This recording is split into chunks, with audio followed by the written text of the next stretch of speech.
नमस्कार दोस्तों, कैसे हैं आप लोग। दोस्तों, चैनल को सब्सक्राइब नहीं किया तो प्लीज़ सब्सक्राइब कर लीजिए, जिससे मेरी आने वाली वीडियोस का नोटिफिकेशन आपको मिलता रहे। दोस्तों, उत्तर प्रदेश का एक शहर है मुरादाबाद। मुरादाबाद अपने पीतल के बर्तनों के काम के लिए बहुत मशहूर है। मुरादाबाद से 10 किलोमीटर दूर एक गांव है गुरुठा। 18 सितंबर जब उस गांव के लोग सुबह उठते हैं और सुबह वो पाते हैं कि एक सुनसान सड़क पे एक लाश पड़ी है। इस नौजवान की जो लाश थी, उसके चेहरे पे बहुत सारे वार किए थे किसी बड़े पत्थर से। वो पत्थर भी बाजू में पड़ा था, खून से सना हुआ। बाकी छोटे छोटे पत्थर और पड़े थे जिससे कि वार हुए थे। सीन ऑफ क्राइम को देख के लोगों को समझ में आ गया मामला।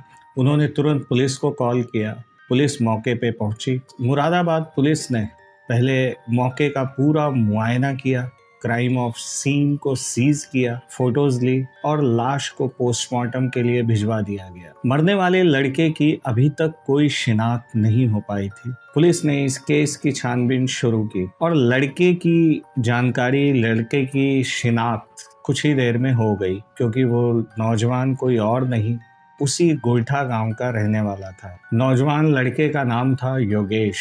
योगेश पेंटर का काम करता था, मतलब घर पुताई और बाकी काफी सारे पेंटिंग के जो रिलेटेड काम है वो करता था। अब सवाल ये था कि योगेश की किससे दुश्मनी थी और उसकी हत्या इतनी बेरहमी से किसने की। अब चूंकि योगेश की पहचान हो चुकी थी, तो योगेश के घर वालों से पुलिस पूछताछ करती है और उनसे पूछताछ में ये पता चलता है कि योगेश की किसी से भी दुश्मनी नहीं थी। गांव के कुछ लोगों से भी पता किया जाता है तो योगेश बहुत ही सज्जन लड़का था। उसकी किसी से कोई भी लड़ाई नहीं होती थी और वो अपने काम से काम ही रखता था। अब पुलिस को कहीं से भी कोई क्लू नहीं मिल रहा है। पुलिस उलझती जा रही है।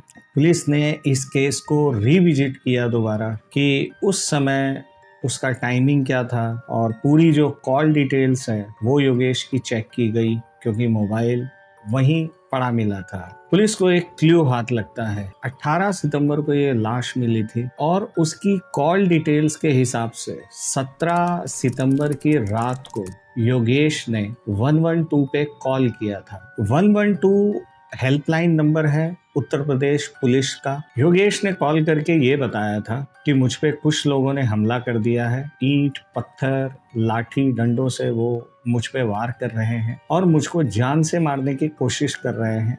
कृपया मेरी मदद कर। इस बीच उसने 2 नाम लिए थे जो उसके ऊपर वार कर रहे हैं। अब पुलिस को जब ये इतना क्लू मिला तो उन्होंने अपना जांच का दायरा इस तरफ केंद्रित कर दिया। योगेश ने मरने से पहले 2 जनों के नाम लिए थे। वो उसी गांव के 2 शख्स थे। उनका नाम था शोभा राम और उनके 2 बेटे। मतलब उसने उस समय यही बताया था कि शोभा राम और उसके दोनों बेटे वो उस पे वार कर रहे हैं। अब यहाँ पे सवाल ये था कि अगर उसने 112 नंबर पे कॉल किया था तो पुलिस उसकी मदद के लिए क्यों नहीं आई या इसे आगे इन्वेस्टिगेट क्यों नहीं किया गया। लेकिन बाद में पता चला कि वहाँ की जो पुलिस है उन्होंने दोबारा उस पे कॉल करने की कोशिश की थी, 112 नंबर की जो टीम है, लेकिन फिर उन्होंने फोन नहीं उठाया था। चूंकि उनके पास कोई भी लोकेशन नहीं था, लोकेशन वो नहीं बता पाया, तो इसीलिए पुलिस फिर वहां पे मौकाए वारदात पे नहीं जा पाई। यूं कहें कि जो वो लास्ट कॉल था उसको ठीक से पुलिस वेरीफाई नहीं कर पाई, इसीलिए उसकी मदद नहीं हो पाई। अब जाहिर है कि 112 नंबर के हिसाब से शोभाराम और उसके 2 बेटों से पूछताछ बनती है। पुलिस जो है उनको उठा लाती है पुलिस स्टेशन और फिर उनसे पूछताछ जारी करती है। लेकिन पुलिस को ऐसा कोई क्लू नहीं मिलता कि जिससे ये साबित हो सके कि शोभाराम और उसके दोनों बेटे इस कत्ल में शामिल हैं। गांव वालों से भी पता किया जाता है तो गांव वाले यही बताते हैं कि योगेश और शोभाराम से इनकी कभी हमने लड़ाई नहीं देखी और कोई दुश्मनी नहीं थी। हालांकि दोनों के घर बिल्कुल आसपास थे। अब पुलिस भी कहीं ना कहीं ये समझने लग गई थी कि कोई भी ऐसा एविडेंस नहीं है जो साबित करता है कि शोभाराम और उसके दोनों बेटे इस कत्ल में शामिल है। क्योंकि पुलिस को भली भांति मालूम है कि जब झूठ बोला जाता है तो उसकी बॉडी लैंग्वेज क्या होती है और सच बोला जाता है तो उसकी बॉडी लैंग्वेज क्या होती है। तो पुलिस अब भी क्लूलेस थी। तो मुरादाबाद के जो एसएसपी हैं सतपाल सिंह, उन्होंने भी उनसे पूछताछ की, लेकिन बाद में उन्होंने रियलाइज किया कि वो लोग सच बोल रहे हैं। अब पुलिस के दिमाग में एक चीज आने लग गई कि योगेश ने मरने से पहले इनका ही नाम क्यों लिया। और ये भी हो सकता है कि पुलिस इस चीज से इनकार नहीं कर रही थी कि हो सकता है योगेश के फोन का मिसयूज हुआ हो और किसी और ने कॉल किया हो। तो पुलिस आगे की जांच जो है अपनी उस 112 नंबर पे केंद्रित कर देती है। चूंकि 112 नंबर एक सेंट्रलाइज नंबर है जो लखनऊ में उसकी सारी कॉल डिटेल्स होती है, रिकॉर्डिंग होती है। मुरादाबाद पुलिस लखनऊ हेडक्वार्टर पे कांटेक्ट करती है 112 नंबर के सेंट्रल जो हेडक्वार्टर है उस पे, और उनसे ये डिमांड करती है कि उस दिन जो योगेश ने कॉल किया था उसकी उन्हें ऑडियो रिकॉर्डिंग चाहिए। और लखनऊ पुलिस जो है वो मुहैया करा देती है। अब वॉइस रिकॉर्डिंग पुलिस के पास है और अब उस तरफ इन्वेस्टिगेशन शुरू हो जाती है। अब उस वॉइस रिकॉर्डिंग को पुलिस लेके गांव के कुछ लोगों से पूछताछ करती है, योगेश के घर वालों से पूछताछ करती है कि ये वॉइस रिकॉर्डिंग है और ये उस दिन योगेश के मोबाइल से की गई कॉल है,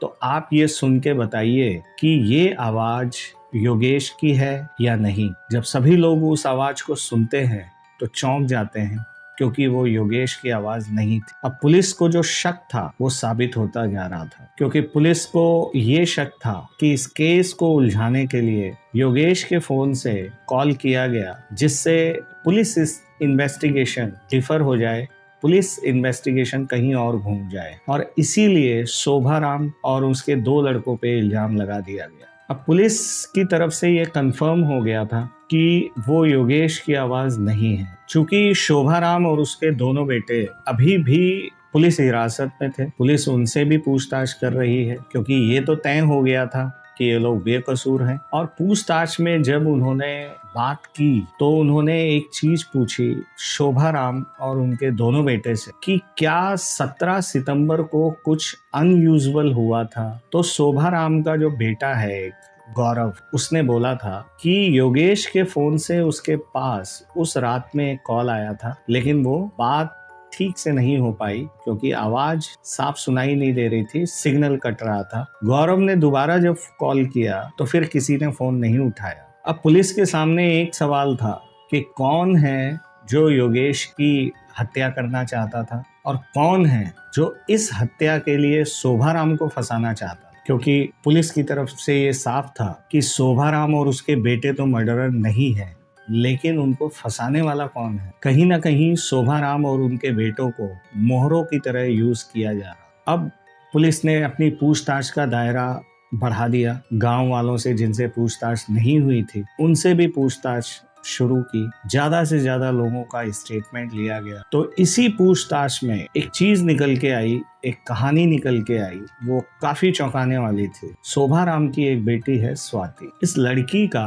अपने ही गांव में एक लड़का पंकज, जो सलून का काम करता है, बाल वाल काटने का, उसकी दुकान है, उसके साथ उसका अफेयर चल रहा था। अब जैसा कि हमारे समाज में होता है, खास तौर पे गांव साइड, कि अगर लड़की और लड़का किसी को चाहते हैं तो घर वाले कभी भी उसके लिए तैयार नहीं हो। यानी शोभाराम और उसके दोनों लड़के वो अक्सर स्वाति को रोका करते थे मनोज से मिलने के लिए, मनोज से दूरियां बनाने के लिए उसको अक्सर वो लोग मारा पीटा करते थे, उसको मना करते थे उससे ना मिलने। और ये भी पता चला कि स्वाति अक्सर नींद की गोलियां अपने बाप और दोनों भाइयों के खाने में मिला देती थी, जिससे वो लोग गहरी नींद में सो जाते थे, और सोने के बाद ये मनोज से मिला करते क्योंकि दोनों काफी डेस्परेट थे मिलने के लिए। जब पुलिस को ये सारी बातें पता लगी तो पुलिस के कान खड़े हो गए।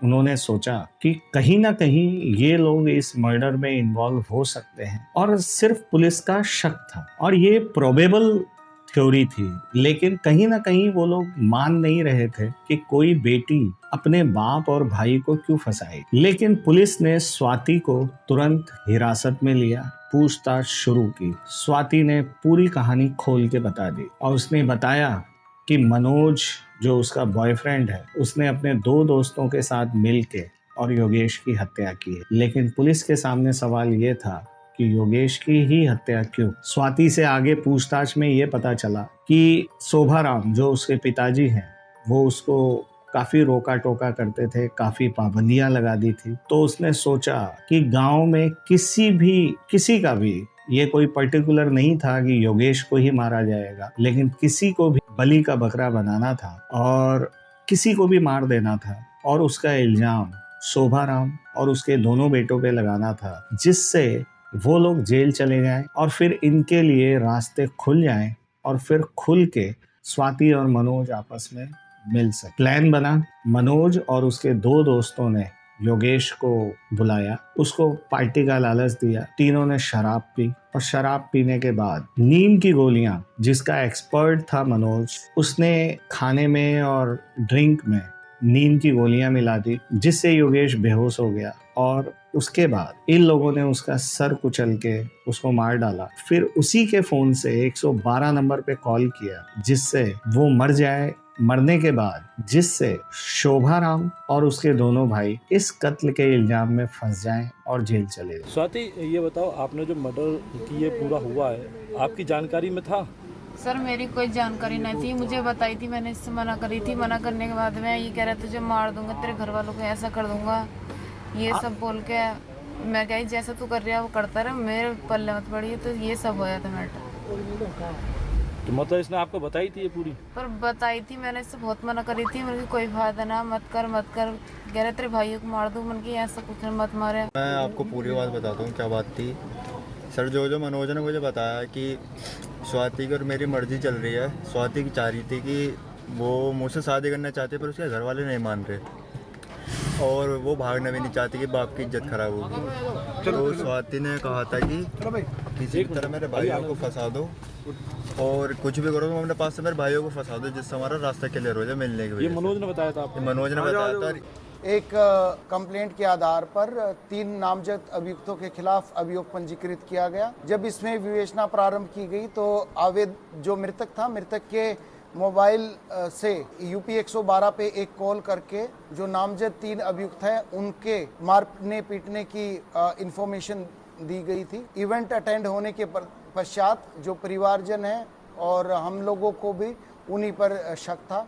इस क्रम में जब यूपी 112 से सारी डिटेल ली गई तो ये तथ्य प्रकाश में आए कि जो एक्यूज्ड हैं उनको फंसाने के उद्देश्य से किसी तीसरे व्यक्ति के द्वारा आवाज बदल कर कॉल की गई है और इसमें एक्यूज जो नामजद अभियुक्त हैं उनके अलावा दूसरे लोगों की भूमिका है। तो उनका टारगेट योगेश नहीं था, उनका टारगेट कोई भी था।